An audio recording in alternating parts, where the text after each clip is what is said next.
नमस्कार, स्वाभिमानी न्यूज चॅनलच्या बातमीपत्रात आपले स्वागत।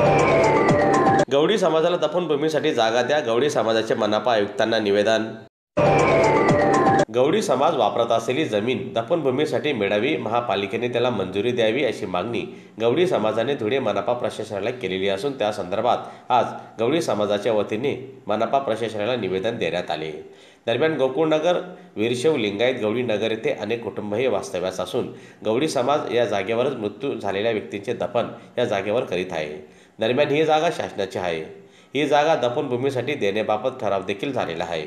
तरी मनपा प्रशासनाने ही जागा गवळी समाजाच्या दफनभूमीसाठी द्यावी अशी मागणी निवेदनाद्वारे गवळी समाजाने आज मनपा प्रशासनाला केली आहे।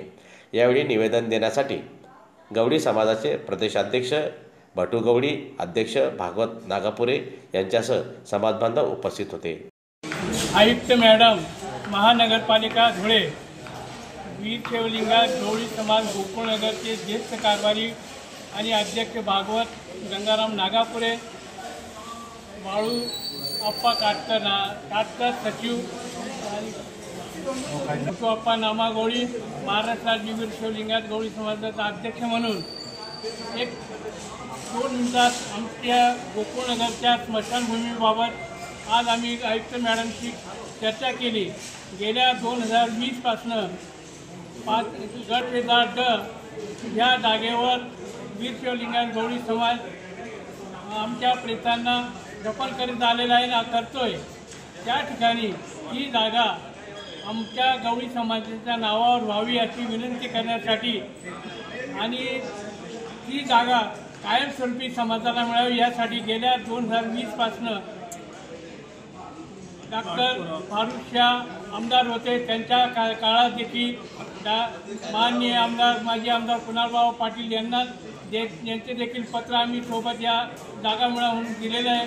आणि महाराष्ट्राच्या मंत्रिमंडळात देखील आमच्या गेल्या 3-4 वर्षापासून सतत प्रयत्नशील आम्ही आहोत।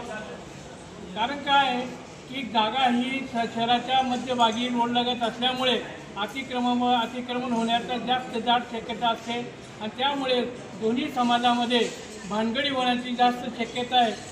आपसामध्ये कोणत्याही समाजामध्ये भानगडी होऊ नये या मताचा आमचा समाज आहे आणि आमचा समाज हा भटक्या जमातीचा असल्यामुळे पारंपरिक पद्धतीने प्रेताला दफन केलं जातं आणि ही गेल्या 30-35 वर्षापासून ही जागा वीरशैव लिंगायत गवळी समाज गोकुळनगर वापरत आलेला आहे आणि आता पुढील ही जागा कायमस्वरूपी गवळी समाजाच्या नावाने मिळावी, त्याचा सातबारा मिळावा यासाठी माननीय कलेक्टर साहेब धुळे आणि भूमापन यांच्याकडे देखील आम्ही सर्वतोपरी कागदपत्र सादर करण्याचा प्रयत्न आम्ही महानगरपालिकेकडे केलेला आहे।